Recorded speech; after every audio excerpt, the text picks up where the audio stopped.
Mulher, quem é que faz teu cabelo? Mulher, sou A eu conversa mesma. nada a ver, né? Sou eu mesma para Eu não ficar linda assim acredito, pro Band de não. Mulher e pro A gente quadro vai criar Saúde. um quadro, Dicas com Flaviana Bezerra, como Combinado. ser linda, entendeu? Vai ser desse jeito o quadro agora. Combinadíssimo. Nós duas. Flaviana, Oi, meu hoje temos o quê? Convidado especial Convidado aqui, né? especial, nosso quadro de saúde, como sempre, não é? Sempre preocupado em trazer o melhor, a melhor informação para você sobre a sua saúde, para você cuidar bem dela. E hoje, Fernanda, a gente vai conversar sobre hérnia de disco, que é um mal aí que acomete, né? Segundo a Organização Mundial de Saúde, 8 a cada 10 pessoas, né? E também sobre Parkinson, então a gente vai falar tudo agora, mas para isso a gente tem um convidado muito especial, é o Dr. Alander Sobreira, ele é neurocirurgião, especialista em crânio e coluna e também coordena aí o serviço de neurologia dos hospitais Otto e faz parte, claro, não poderia deixar de ser, faz parte do plano de saúde Best Senior. Então, o corpo clínico conta também com esse especialista. Então, vamos convidá-lo? Vamos. Pode chegar para cá, Dr. Alander Sobreira. Que também veio super elegante, veio combinando, Muito, tá vendo? né? É um quadro com assim, todo né, mundo gente? muito Vocês estão elegante. Por vendo, favor, né? pode sentar, fica à vontade. Seja muito bem-vindo. Muito obrigada. E aí a gente já quer começar aqui perguntando a você sobre hérnia de disco, né? Vamos conversar Eu acho que hoje em dia as primeiro. pessoas falam muito isso, né? Sente aquela dor e já vem aquela... Menina, eu tô achando... Já é assim, né? Eu tô achando, sondando sozinha. Eu tô achando que eu tô com a hérnia de disco. E, na verdade, pela às dor. vezes, nem sabe exatamente do que é que tá falando, né? É verdade. Hérnia de disco é uma das principais queixas de pacientes no consultório, né? Então, assim, a cefaleia e a dor lombar, em algum momento, alguém vai ter ao longo da sua vida, tá entendendo? Assim, então, mais de 90% das pessoas vão ter cefaleia ou dor lombar. Dentro da dor lombar, da dor cervical, né, ou qualquer parte da coluna, a hérnia de disco ela vai ser sempre um dos principais diagnósticos que a gente vai ter que esclarecer. Tá? Então é um tema bem relevante aí que acho que a gente vai estar conseguindo contribuir aí para quem está acompanhando a gente. E assim, quais são os fatores causais da hérnia de disco? Como a gente pode, em casa, perceber alguns sinais, né, que o nosso corpo acaba dando para a gente entender, será que eu tenho ou não hérnia de disco? Como a Fernanda falou, qualquer dorzinha a gente às vezes acha que pode ser hérnia de disco. Joia, excelente pergunta, tá? Até porque a gente acha muitas vezes que, assim, eu tenho dor lombar, eu tenho uma hérnia de disco. Não, tá? 85% das dores lombares, elas são miofasciais, ou seja, elas não têm necessariamente uma alteração anatômica na coluna para que eu tenha essa dor. Ela realmente é a questão da postura, falta de fortalecimento, falta de alongamento. Somente 15% dos pacientes que vão ter dor lombar é que eles realmente vão ter alguma alteração na coluna que realmente possa vir a ter alguma intervenção cirúrgica, tá? Geralmente 5% desses pacientes que chegam no consultório queixando dor lombar é que realmente vai ter algum procedimento aí de maior necessidade de tratamento cirúrgico. Ao contrário do que muita gente pensa, a gente relaciona muito a hérnia de disco com o fator trabalhista, ou com porque peguei um peso. Você pode ter uma hérnia de disco traumática, tá? Você levou uma queda, teve um trauma, realmente pegou um peso de uma postura errada e você fez uma ruptura, como a gente vai estar vendo, né? O disco ele é como um amortecedor que vai estar entre as vértebras. Então ele pode romper e o conteúdo cartilaginoso desse disco ele vai comprimir o quê? Ou a medula ou a raiz. E isso realmente vai dar dor importante, correndo o risco, inclusive, de deixar alguma sequela, como um déficit neurológico, perda de sensibilidade, perda de força. Mas a doença discal na discopatia degenerativa, que é o mais comum da gente encontrar na maioria das pessoas que queixam dores lombares, isso é genético. Você herda isso, Olha, tá? eu Então a ia gente tem que ter muito perguntar cuidado. isso, na verdade, Eu até né? brinco, ó, todo agricultor que você conhece tem hérnia de disco, porque agricultor é bicho que trabalhando duro. A gente mora no Ceará, a gente sabe bem, né? Postura de você estar capinando e tudo, peso. E não é uma realidade, não é 100% dos pacientes. Eles vão ter muita dor lombar, mas muito pelo estilo de vida, pelo trabalho que tem a sobrecarga da musculatura, eles não têm um trabalho, né, um acompanhamento com fortalecimento de maneira adequada, de alongamento, tá? Então a hérnia de disco ela é genético, você nasce com essa herança.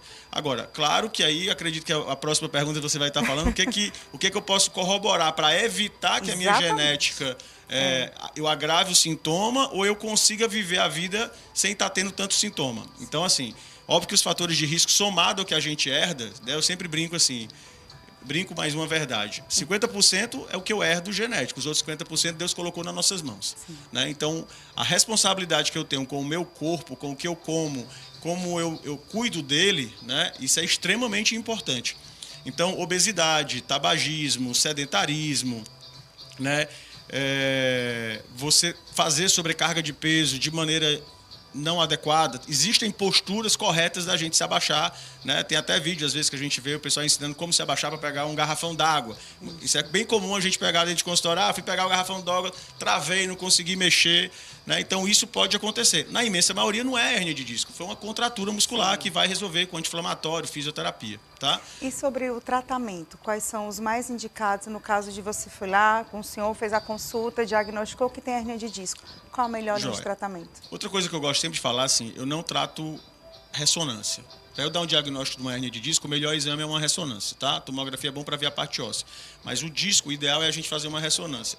Eu posso ter paciente com uma hérnia de disco volumosa e eu não vou indicar a cirurgia para esse paciente, tá? Não é o fato de eu ter uma hérnia de disco que obrigatoriamente eu tenho que operar. Então, o paciente ele tem que ter uma correlação sintomática com os achados de exames. Então, se ele tem uma dor que é compatível com a hérnia de disco, então esse paciente ele realmente vai ter uma indicação cirúrgica quando ele não melhora com o tratamento clínico. Existe uma pirâmide de tratamento na hérnia de disco. Então, todo paciente, mesmo com hérnia de disco aguda, ele vai usar anti-inflamatório, ele vai fazer fisioterapia, às vezes ele pode fazer corticoide. Se ele não melhora, ele vai para uma etapa que a gente chama de infiltração. Você pode fazer pequenos bloqueios, que é um procedimento minimamente invasivo que você faz e o paciente vai embora para casa no mesmo dia. E isso vai bloquear a dor, não tira a hérnia continua lá, mas nós estamos resolvendo a dor. Sim. Se por acaso esse paciente ainda não melhora, ou ele tem, qual é o principal sinal de risco que a gente precisa ter cuidado com uma hérnia de disco? É déficit neurológico. Porque dor, eu sempre brinco, dor não me mata, mas me deixar com a sequela de dificuldade de andar, perda de força, né, alteração de esfíncter, né, não conseguir urinar, precisar de uma sonda, isso já muda muito a qualidade de vida. Né? Quem tem alguém na família sabe muito bem como é que é a realidade das pessoas que tiveram uma lesão medular, quer seja por um tumor, um trauma, né? A consequência de uma lesão medular ou de uma raiz é uma função que eu vou parar de mexer a perna, de parar de sentir a perna. Então, assim, quando o paciente tem uma hérnia grande, e às vezes ele nem tem tanta dor, mas a gente no exame físico detecta essa alteração de reflexo, de sensibilidade, de força, esse paciente ele tem uma emergência muito maior em ir para o tratamento cirúrgico. E aí o tratamento cirúrgico ele vai ser individualizado. Às vezes você tem uma hérnia que você vai precisar tirar realmente só aquele componente herniado. Às vezes o paciente ele já tem uma compressão da medula importante, não só pela hérnia, mas ele já tem muita artrose. E ele já tem muita dor lombar, não é só a dor famosa que a gente chega no consultório e diz, doutor, eu estou com inflamação do ciático, isso é bem comum, né? Estou com dor no ciático. O ciático nada mais é do que esses nervos que saem da medula, entenda a medula como o tronco de uma árvore. E os galhos são as raízes que vão inervar o nosso corpo. Então, para cada área do nosso corpo, a gente tem um ramo do nervo desse responsável. Tá? Então não tem como eu estar com dor no braço e dizer que é uma hérnia lombar. Não, no braço, se eu tiver, eu vou ter que ter uma hérnia na cervical. Sim. Se eu tenho uma hérnia torácica, eu vou ter dor pro tórax. Se a dor vai para a perna, aí sim é uma compressão do nervo ciático, que é esses ramos que vão sair da medula que vão inervar a perna. Tá? Então a maioria das cirurgias são cirurgias minimamente invasivas, cirurgia de 1h30, 2 horas, geralmente 24 horas o paciente já vai para casa. Literalmente gratificante a gente ver esse paciente no pós-operatório, porque assim, é tirar a dor com a mão mesmo, o paciente ele fica zerado de dor. Mas esse é o último caso, né? Isso sempre é a última etapa do tratamento. Etapa, né? É aquilo que eu falei, existe uma pirâmide de tratamento. Tá? Nem todo paciente, vai ter paciente com hérnia que vai melhorar sem precisar de tratamento cirúrgico. Tá. Eu sempre digo que cirurgia é a última etapa. Né? É diferente de eu lidar com um câncer, que às vezes eu tenho que ter uma agressividade maior. E a gente estava falando aqui, né? Eu acho que todos os temas que a gente traz no quadro de saúde, o doutor citou aí a questão da qualidade de vida. Né? É impressionante como em tudo que a gente vai fazer que está relacionado à nossa saúde, a gente tem que se preocupar com a alimentação, com a atividade física, né? Em tudo. Mas eu fiquei na dúvida, assim, por exemplo, é genético, né? E aí, como a pessoa consegue antes, né? Talvez indo procurar esse auxílio antes para saber se tem, né? A probabilidade de desenvolver uma hérnia, ou ela está lá adormecida e você já conseguir ter esse diagnóstico para já começar, né, assim, tratamento. O tratamento até antes, né, para que não chegue num estágio elevado de inflamação.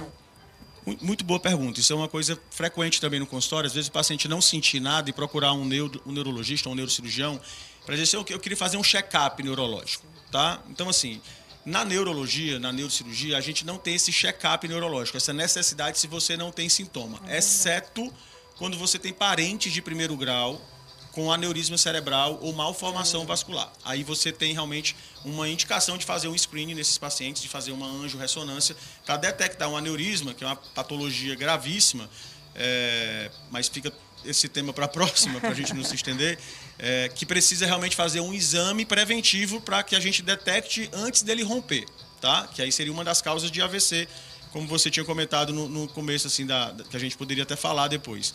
Mas no caso da hérnia, lembra que eu falei, eu vou tratar uma hérnia sintomática. Então, fazer uma ressonância numa pessoa que eu vou encontrar uma hérnia e ele não sente nada, então, assim, o que vai mudar na minha conduta? Sim. Do ponto de vista de tratamento medicamentoso ou cirúrgico? Não vai mudar. Agora, como você bem falou, e eu acho, como a gente vive num país cristão, eu acho interessante, assim, muitas vezes a gente tem pessoas muito espiritualizadas que gastam tempo orando, lendo, né, se dedicando no lado espiritual, mas esquecem de cuidar do corpo como se isso não fosse espiritual, como se isso fosse algo a ser banalizado. Mas se a gente for lembrar do que a Bíblia fala, ela diz que o corpo ele é um tabernáculo do Espírito Santo. Então, cuidar do corpo é ser espiritual, tá? Então, assim, a gente sempre vai ser responsável por colher aquilo que a gente está plantando. Então, se eu não como bem, se eu não faço atividade física, se eu não cuido do meu corpo, para quem é cristão ou até outras religiões aí, você vai ver que você está pecando também, porque você está deixando de se amar e de se dar o melhor. E assim, todo tratamento, eu sempre digo, tem a minha parte, então ainda que seja cirúrgico, mas tem a parte do paciente. Sim. Nós vamos chegar na excelência de um melhor controle quando a gente consegue andar junto. Se eu fizer uma cirurgia de um paciente, eu tive um caso recente, inclusive, não tem menos de 3 meses que eu operei um paciente, tirei uma hérnia até por endoscopia, a cirurgia, o paciente foi embora no mesmo dia, falando exatamente o que eu te disse. Sem dor, mexendo, fantástico. Com 12 dias, esse amigo, ele se abaixou para pegar o filho. Esse abençoado! Ele se abaixou de maneira errônea para pegar um filho de 12 anos para levar para a cama. Tá? Lembra que a cirurgia da hérnia de disco, eu vou tirar o componente do disco que herniou, mas o disco doente ele está lá. Então você pode ter outra hérnia de disco. Tá? E nesse movimento que ele fez, ele disse, ó, ali já travou e ele começou a ter dor. Não precisou ser reoperado, porque é uma hérnia aguda, a gente está tratando como qualquer hérnia aguda, tá? Fez uso de anti-inflamatório e estamos acompanhando. Mas tem um risco maior de acabar tendo que ser reoperado, porque o pós-operatório a gente acabou não fazendo as etapas que a gente precisava fazer. Então, agora a gente vai continuar com esse assunto importante, mas vamos mudar um pouquinho de assunto. A gente vai falar sobre Parkinson, né? Que é aí um distúrbio do sistema nervoso central que compromete um pouco os movimentos e principalmente dá tremores, né? A gente observa muito a pessoa que tem o Parkinson, a gente percebe pelo tremor nas mãos. Então, vou chamar agora um vídeo bem interessante, muito fofo, Fernanda, do seu Eliezer, que o doutor, ele disponibilizou para a gente. E a gente vai colocar aqui um pouquinho agora para você entender um pouco dos sinais, dos sintomas do Parkinson e depois o senhor explica a conduta médica que o senhor realizou com ele, tá bem? Será que tá aí para a gente soltar agora? Tá desligado agora, Pronto. seu Eliezer. Tira a mão da... Ó, abre e fecha a mão, faz lá. Abre e fecha a mão. Continua abrindo e fechando, bem rápido. Tá, calma. Vai. Se for contando de 10 para trás agora. 10, 9, 8, 7, 6, 4, Joga. 3. Agora a gente vai ligar o eletrodo novamente, ó. Pode ligar, Eduardo. Isso. Ó, agora tá ligado. Calma. Tá vendo? Tremor desapareceu.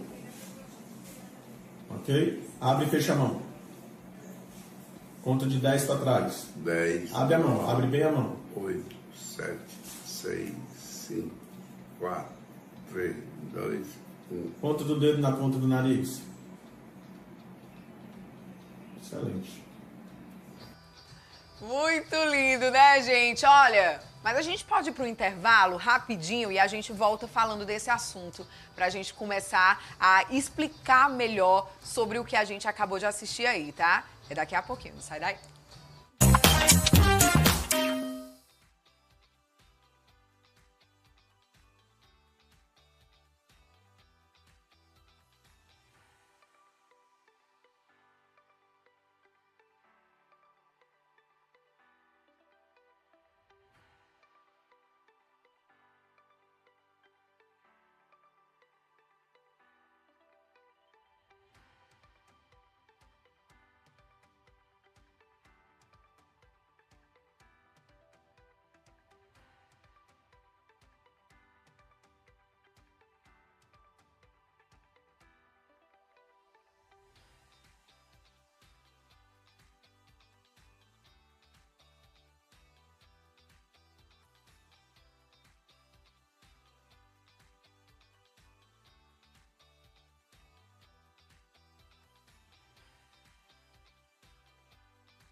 Já de volta com o nosso Band Mulher. E agora sim, pra gente falar, acho que enquanto a gente fala, pode até rodar o vídeo, né? Roda, Inclusive, minha filha, vídeo viral, viu?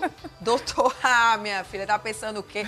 Doutor viralizou com esse vídeo, né? Trazendo esse momento, na verdade, até é emocionante também, né? Dele sentir a melhora naquele tratamento, naquela conduta que estava sendo feita com ele, né? E a gente pode falar um pouco mais sobre esse tema, né, Flaviana? Vamos sim falar. Vamos ver o vídeo? Enquanto o vídeo passa, ele vai explicando. Isso. Doutor, então vai falando pra gente o que é esse, né, esse aparelhinho aqui, qual foi o procedimento que o senhor fez, quando ele, né, treme e depois ele estabiliza esse movimento das mãos. Fala um pouquinho pra gente, por favor. Vamos falar. Realmente esse vídeo aí tomou uma dimensão enorme, assim, agradeço a todo que curtiu e agradecer principalmente o Eliezer, que é um paciente muito querido que eu tenho, que eu tive o privilégio de operá-lo há mais ou menos uns 2 anos e meio. Vou contextualizar um pouquinho para vocês entenderem esse vídeo. O seu Eliezer é um paciente que a gente operou, ele é portador de doença de Parkinson há mais ou menos uns 10 anos e, ao contrário do que muita gente pensa, o Parkinson ele pode ser sem tremor, tá, doutora Flaviana?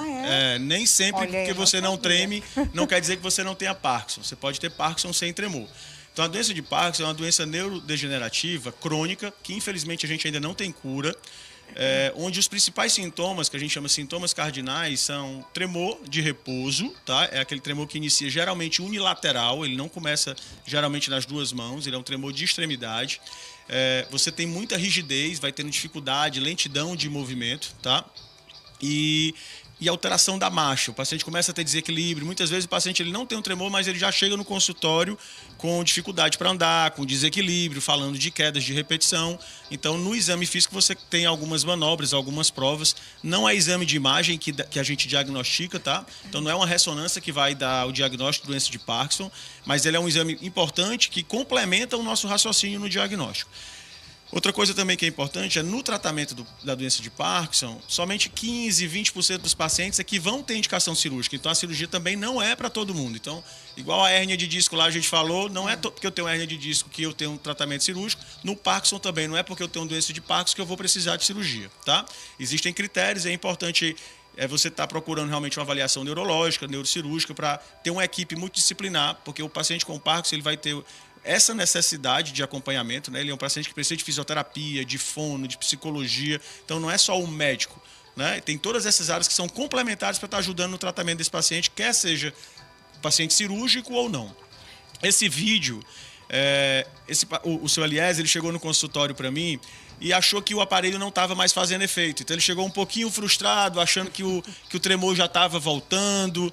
E eu disse, tudo bem, seu Eliezer, vem no consultório, deixa eu lhe examinar. E eu tinha examinado ele e o vídeo realmente ele emociona porque assim, ele mostra a satisfação e de um lado até ingênuo quando ele olha quando eu ligo o aparelho. E ele disse que acalmou. Esse aparelhinho que está no ombro, isso nada mais é do que um comunicador, tá, gente? Isso aí, muita gente perguntou, inclusive, na internet, assim, aonde que eu compro esse aparelho? Eu quero comprar esse aparelho. Não, isso não vende na farmácia, não vende no supermercado. Isso é um procedimento cirúrgico de alta complexidade, onde você opera o paciente acordado, tá? Porque você vai fazer uma cirurgia já fazendo o teste de onde você vai liberar um chipzinho, que a gente chama de estimulador cerebral, onde você vai conectar numa região do gânglio da base, geralmente o núcleo subtalâmico, e aí esse fiozinho você vai colocar conectado a um gerador que fica no subcutâneo, na região geralmente aqui do peito. É esse gerador que é o cérebro do aparelho. É através desse gerador que comunica com esse aparelhinho, com o computador que a gente está ali. Estava um colega meu da empresa fazendo toda a decisão de voltagem, de amplitude de onda, de frequência, para que a gente possa estar fazendo isso. Isso é uma coisa que você vai fazer ao longo da vida do paciente. Às vezes ele sai com uma modulação no pós-operatório, mas 6 meses depois você tem que calibrar, 1 ano depois vai calibrando. Mas quando eu cheguei a examinar o seu Eliezer, ele estava muito bem. Ele estava realmente com o tremor praticamente zerado, lembrando que não cura, a cirurgia não é cura, ela é trazer qualidade de vida para o paciente, é melhorar os sintomas quando as medicações não estão conseguindo fazer isso. E aí, quando a gente desliga o aparelho, e aí a gente vê que ele realmente piora muito o tremor, e isso foi pouquinho ainda, né? E aí, quando liga, esse tremor ele praticamente zera. E ele até se mostra, cara, se eu não tivesse operado, eu tava desse jeito. Eu disse, olha, Zé, você poderia estar até pior, porque você tava perdendo a sua funcionalidade de estar tendo uma vida como ele tem, né? De poder andar, de sair, de fazer exercício, que isso continua, inclusive, pós-operatório. Então, quando você liga o aparelho, então esse aparelhinho aí, a gente não vai encontrar, doutor Flaviano, na farmácia, isso é só uma forma como se fosse um Bluetooth que está comunicando o iPad para a gente programar o aparelho. Gente, olha, quero agradecer, viu? Acho que a gente pode marcar outros assuntos também para a gente vir conversar mais aqui no Band Mulher. Adorei, né? Foi muito bom. Quero agradecer, doutor Alander. Flaviana, um cheiro grande.